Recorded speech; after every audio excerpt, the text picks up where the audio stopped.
Do you know the habits that could quietly leave you all alone in your later years? Many men and women between 65 and 80 think that loneliness is something that just happens with age. But the truth is, much of it comes from choices we make every day. Certain behaviors, often brushed off as small or harmless, can slowly push people away until friends stop visiting, family keeps their distance, and you find yourself wondering why no one calls. In this video, we are going to uncover 8 common mistakes older adults often make without realizing the cost. These are not myths or casual guesses. They are patterns that psychologists, caregivers, and families have noticed over and over again. By the end of this video, you will know the 8 things you must avoid if you want to stay connected, respected, and surrounded by people who care. Stay with me until the end, because even one of these habits could be enough to make life lonelier than it has to be. And once you recognize them, you will be able to change course before it is too late. Now, let's get started. Number 1. Refusing to adapt to technology. In today's world, staying connected often means being willing to learn at least the basics of modern tools. Many older adults resist technology, insisting they are too old for smartphones, video calls, or even simple text messages. But when you shut out these ways of communicating, you risk shutting out the very people who want to connect with you. Picture 2 women, Alice, 75, and Mary, 77. Alice was nervous at first, but she let her grandson show her how to use video calls. Soon she was chatting with her family across the country, watching her great-granddaughter's first steps, and sharing pictures of her own garden. Mary, on the other hand, refused to touch a computer or phone. She said it was for the young, and as a result, she missed birthdays, announcements, and even daily conversations her family shared online. Over time, she felt forgotten, not realizing that her unwillingness to adapt had built the wall. The truth is, no one expects seniors to master every new gadget, but learning just enough to stay in touch makes a world of difference. Even small steps like sending a message, joining a family group chat, or trying a video call can bridge generations and keep relationships alive. If you notice yourself saying, "I can't," or "I won't," when it comes to technology, remember that what you are really saying is, "I don't want to stay close." By being open to learning, you show your loved ones that they matter enough for you to reach them where they are. Connection is not about the device. It is about the bond, and every small effort to adapt strengthens that bond. Number 2. Pushing away help and support. Many older adults pride themselves on independence, and rightly so. But when independence turns into stubborn refusal to accept help, it can push people away rather than bring them closer. Loved ones want to feel needed, and when their offers are constantly rejected, they may eventually stop trying. Consider 2 women, Helen, 76, and Margaret, 78. Helen accepted small gestures from her daughter, like rides to the store or help with heavy groceries, and she showed gratitude each time. Her family felt valued and wanted to do more for her. Margaret, on the other hand, snapped at her son whenever he offered assistance, insisting she could handle everything on her own. Over time, he began to visit less often, not because he didn't love her, but because he felt unappreciated and unwelcome. Caregivers and families often say that the most painful barrier is not the burden of helping, but the wall built when their support is rejected. The truth is, accepting help does not make you weak. It shows humility, wisdom, and respect for the bond you share with others. By saying thank you instead of "I don't need it," you keep the door open for connection. If you catch yourself pushing people away in the name of independence, remember that receiving support is also a way of giving love, because it allows others to express their care. Accepting help gracefully is not about losing freedom. It is about building trust, strengthening family ties, and ensuring you are never left alone when you need someone most. If you're still watching this video and finding these insights valuable, Please comment number 2 below to let me know you're here, and if you haven't subscribed yet, I recommend you subscribe and turn on the bell so you don't miss any videos. Your support helps us continue creating good content to inform and inspire you. Now, let's move forward. Number 3, complaining about everything. One of the fastest ways to drive people away in your later years is to make every conversation sound like a list of complaints. While it is natural to feel aches, face disappointments, or grow frustrated with changes, turning every interaction into negativity leaves others drained instead of uplifted. Think about 2 women, Linda, 70, and Carol, 72. Linda often mentioned her health struggles, but she balanced them with gratitude, stories about her garden, or laughter about a memory. People enjoyed being around her because even when she shared her challenges, she didn't let them dominate her spirit. Carol, however, seemed to find fault in everything. She criticized the food, the weather, the news, and even the kindness of neighbors. Over time, her children visited less often, and her friends stopped calling. Not because they didn't care, but because they left every conversation feeling heavy. Psychologists remind us that constant complaining not only damages relationships, it also rewires your own outlook, making it harder to see joy. The good news is that this can be changed. You don't need to deny your struggles, but you can choose how you frame them. Share gratitude, notice small joys, and balance every frustration with something hopeful. If you find yourself speaking mostly about what is wrong, pause and ask, what is one good thing I can share today? Protecting your relationships begins with the words you choose, and those words can either open doors to companionship or quietly close them. Number 4, talking only about the past. Memories are treasures, but when every conversation circles back only to the past, people can begin to feel disconnected from you. It is natural to cherish stories of childhood, work, or raising a family. Yet if that is all you ever talk about, loved ones may feel there is no room to share the present.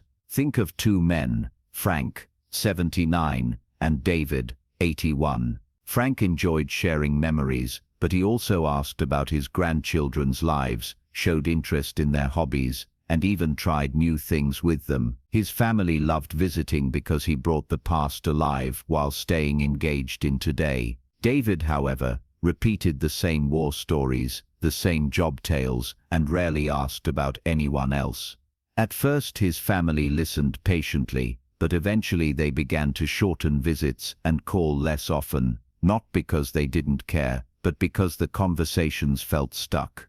Experts remind us that while the past gives us identity, it is the present that builds relationships. The good news is that balance is possible. Share your memories, but also ask about what others are experiencing now. Be curious. Be willing to learn about new interests and allow your life to keep expanding. If you notice yourself talking only about what happened years ago, pause and ask, what is happening today that I can share or learn about? By keeping one foot in the past and one in the present, you give others a reason to keep walking beside you. If you're still watching this video and finding these insights valuable, please comment number 4 below to let me know you're here. And if you haven't subscribed yet, I recommend you subscribe and turn on the bell so you don't miss any videos. Your support helps us continue creating good content to inform and inspire you. Now, let's move forward. Number 5, ignoring your health. Another mistake that quietly pushes people away is refusing to take care of your health. Many older adults think avoiding the doctor, skipping checkups, or dismissing new symptoms is a form of strength or independence, but in reality, it can burden the very people who care about you. Imagine 2 men, Robert, 68, and John, 70. Robert noticed changes in his breathing and made an appointment right away. With early treatment and simple lifestyle adjustments, he stayed active and independent. John, however, ignored his chest pains and brushed off his daughter's concerns, insisting it was nothing. Months later, his condition grew worse, and instead of protecting his family, he left them worried, stressed, and scrambling to manage his care. Loved ones do not feel closer when you deny your health needs. They feel shut out, helpless, and even frustrated. Doctors emphasize that prevention is always easier than crisis. By taking responsibility for your health, you give your family peace of mind and more years of shared time together. Small steps like scheduling annual exams, following treatment plans, and being honest about how you feel show your loved ones that you value not only your life, but also the bond you share with them. If you have been ignoring warning signs, remember that seeking care is not weakness. It is an act of love toward yourself and toward the people who want you around. Number 6. Being financially reckless or secretive. Money can either strengthen family trust or quietly tear it apart, especially in later years. Some older adults make careless choices, spending beyond their means or hiding financial decisions from loved ones, thinking it is their business alone. But when secrets surface, the damage often cuts deeper than the dollars lost. Take two men, Albert, 74, and Lawrence, 77. Albert was open with his daughter about his expenses, asked for advice when unsure, and kept his budget simple and steady. His family trusted him and felt secure about his future. Lawrence, however, hid his debts, loaned money to strangers, and refused to discuss his accounts. When the truth finally came out, his children felt betrayed and worried not only about his stability, but about their own. Experts remind us that secrecy and recklessness create mistrust that lingers long after the money's gone. The encouraging truth is that financial stability at this stage of life comes more from honesty and planning than from wealth. Keeping records clear, asking for guidance when needed, and avoiding risky promises protect not only your resources but also your relationships. If you notice yourself avoiding money, talks out of pride or shame, remember that transparency is not about losing control. It is about ensuring your family can stand beside you with confidence. Protecting your financial integrity is also protecting your dignity, and it reassures those you love that they can trust you fully. If you're still watching this video and finding these insights valuable, please comment number 6 below to let me know you're here.